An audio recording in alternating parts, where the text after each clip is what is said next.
So hello everyone, I hope you all are doing good. So NIPER JEE 2025 की site पे जो भी documents required होंगे at the time of counselling, जैसा कि आपको पता है एमबीए की काउंसलिंग 17 जुलाई को है और एमएस और एमफार्म की काउंसलिंग 20 जुलाई को है। तो ये लिस्ट ऑफ डॉक्यूमेंट्स है जो रिक्वायर्ड होंगे ड्यूरिंग काउंसलिंग, चाहे आप एमबीए की काउंसलिंग में जाए, चाहे एमएस एमफार्म की, चाहे एमटेक की काउंसलिंग में। तो आपको जो जो रिक्वायर्ड डॉक्यूमेंट्स है वो आप 15 जुलाई से पहले पहले रेडी कर ले, जिससे आपका एट द लास्ट मोमेंट आपको पैनिक ना हो। तो सबसे पहले आपका एप्लीकेशन फॉर्म चाहिए होगा एज यूजुअल सबसे, और एडमिट कार्ड चाहिए होगा। और मेरी एडवाइस ये रहेगी कि आप कम से कम 2 या 3 फ़ोटोकॉपीज़ करा ले पहले ही, और एक कलर्ड में निकलवा ले ये एप्लीकेशन फॉर्म और एडमिट कार्ड। आपका rank card, MS M form में जा रहे हो तो एमएस एम फॉर्म वाला पेपर का आपका रैंक कार्ड चाहिए होगा, और एमटेक में जा रहे हो तो आपका एमटेक वाला, दोनों अलग अलग आए होंगे और अभी भी आप डाउनलोड कर सकते हो उसको जाके। मैट्रिकुलेशन सर्टिफिकेट, आपकी 10th और 12th की मार्कशीट ओरिजिनल रख लेना, और फोटोकॉपी उसकी सर्टिफिकेट और मार्कशीट आपकी ग्रेजुएशन की, जो भी आपके सर्टिफिकेट्स थे, लाइक आपकी जो मार्कशीट थी सेमेस्टर वाइज फर्स्ट से लेके 8th तक। अगर 8th का आपका रिजल्ट अभी भी पेंडिंग है लेकिन एग्ज़ाम हो गया है, तो आपको क्या करना है, नीचे इनने एनेक्सर दे रखा है, एनेक्सर को डाउनलोड करना है। जैसा कि आपको बता रखा है इसमें, all candidates who have completed their final semester examinations on or before 15 July and whose final result had not been declared yet must submit. तो आपको एक बोनाफाइड सर्टिफिकेट बनवाना है, वो भी यूनिवर्सिटी हेड पे पेज पे। तो आप उस पे जाके ये अपने यूनिवर्सिटी में जाके आप उसको प्रिंट करवा लें, उनसे सील वील लगवा लें, उनके साइन होंगे इस पर, तो आपको इसमें रिलैक्सेशन मिल जाएगा।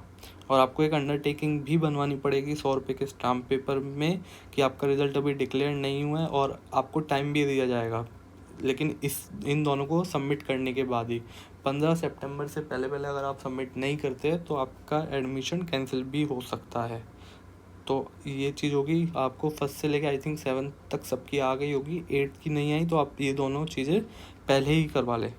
उसके बाद आपने जीपैड गेट, अगर आपके दोनों क्वालिफाइड है तो आप दोनों स्कोर कार्ड जीपैड का 4 जुलाई को आ जाएगा, तो दोनों ही फ़ोटोकॉपी एंड आपका जो भी कलर प्रिंट निकलवा के उसको रख लेना। आधार कार्ड या कोई भी आपकी वैलिड आईडी, लाइसेंस या वोटर आईडी जो वो भी चलेगी। कैटेगरी सर्टिफिकेट, अगर आप किसी कैटेगरी में बिलोंग करते हैं, लाइक ईडब्ल्यूएस में है तो ईडब्ल्यूएस का एनेक्सर दे रखा है, मैं आपको दिखा दूंगा एनेक्सर भी कहाँ से डाउनलोड करने हैं। आपको नाइपर की वेबसाइट पे मिल जाएंगे, उसमें एनेक्सर 2 एनेक्सर 3 ऐसे करके डाल रखे हैं। ईडब्ल्यूएस यही फॉर्मेट फॉलो करना है आपको, और EWS OBC MCL certificate SC ST, और अगर आप पीडब्ल्यूडी में हैं तो भी आपका सर्टिफिकेट लगेगा। और ये सर्टिफिकेट अगर आपके पास नहीं हुआ तो आपको जनरल कैटेगरी में रख दिया जाएगा, और जनरल कैटेगरी में ही आपको एडमिशन मिलेगा फिर वहाँ से, जहाँ पे आपका कंपटीशन बढ़ जाएगा। मेडिकल फिटनेस सर्टिफिकेट चाहिए होगा आपको ऑल कैंडिडेट्स, मतलब अननेसेसरी किसी कोई भी कैटेगरी से बिलोंग करता हो, लेकिन आपको मेडिकल फिटनेस सर्टिफिकेट सब स्टूडेंट्स को रिक्वायर्ड होगा। मेडिकल फिटनेस सर्टिफिकेट भी आपको गवर्नमेंट ऑथराइज्ड फिजिशियन से ही आपको मेडिकल सर्टिफिकेट बनवाना है। और स्पॉन्सर सर्टिफिकेट उनके लिए जो एम्प्लॉय वगैरह गवर्नमेंट या किसी कंपनी के थ्रू आ रहे हैं उनके लिए लगेगा।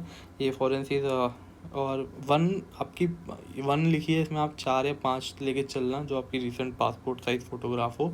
एडमिशन फ़ीस इनने बहुत अच्छा किया है इस बार कि फ़र्स्ट प्रेफरेंस जो एडमिशन फ़ी की होगी वो एसबी कलेक्ट के थ्रू इंटरनेट बैंकिंग या अदर बैंक से भी आप कर सकते हो। क्रेडिट कार्ड या रुपे डेबिट कार्ड से भी हो जाएगा, यूपीआई से भी हो जाएगा।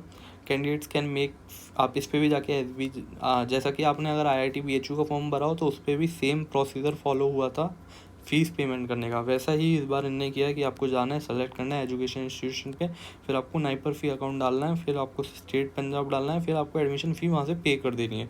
तो सबसे बेस्ट तरीका यही होगा कि आप इसके थ्रू पे कर दें वहीं की वहीं, ऑन दी लोकेशन, कि जो भी आपका पेमेंट है, जो भी आपकी फ़ीस है एमबीए की, जैसे कि 1,80,000 समथिंग है फ़ीस, और एमएस एमफार्म की 1,07,000 समथिंग। तो वहीं आपको सेकंड प्रेफरेंस क्यूआर कोड भी मिलेगा, हाँ क्यूआर कोड से भी आप पेमेंट कर सकते हैं। थर्ड प्रेफरेंस, अगर आप कैश के थ्रू पेमेंट करना चाहते हो, कैश के थ्रू भी पेमेंट हो सकता है। If any student is unable to make the payment through above modes, अगर वो ये ऊपर के 2 मोड्स से पेमेंट नहीं कर पा रहे तो वो कैश भी दे सकते हैं, will be present the collect fee.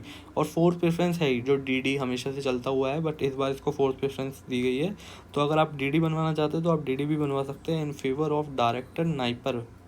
Eight Mohali, payable at Mohali. अभी एनेक्सर्स है सारे, format for sponsorship certificate, format for EWS, ये सारे के सारे आपको देख लेना है। मेडिकल फिटनेस सर्टिफिकेट, ये आपको एनेक्सर आपको दिखा देता हूँ, आपको ये इस पे मिल जाएंगे। आपको सिंपली जाना है नाइपर, यहाँ पे आपको होम पे जाना है। होम पे जाते ही आप नीचे जाएंगे तो आपको यहाँ सारे एनेक्सर मिल जाएंगे, एनेक्सर 1 2 3 4। वहाँ जो लिखा हुआ है एनेक्सर, उसी के एनेक्सर नंबर को आप से मैच करके आप यहाँ से एक बार डाउनलोड करके देख सकते हैं। जैसा कि आपने ओपन कर लिया, जैसे कि PWD सर्टिफिकेट आ गया, ऐसे करके आप सारे सर्टिफिकेट देख लेना। आप डॉक्यूमेंट्स 15 जुलाई से पहले पहले सारे रेडी कर लेना, जिससे एट द लास्ट मोमेंट आपको कोई इशू ना आए एडमिशन के कारण। Okay, thank you so much.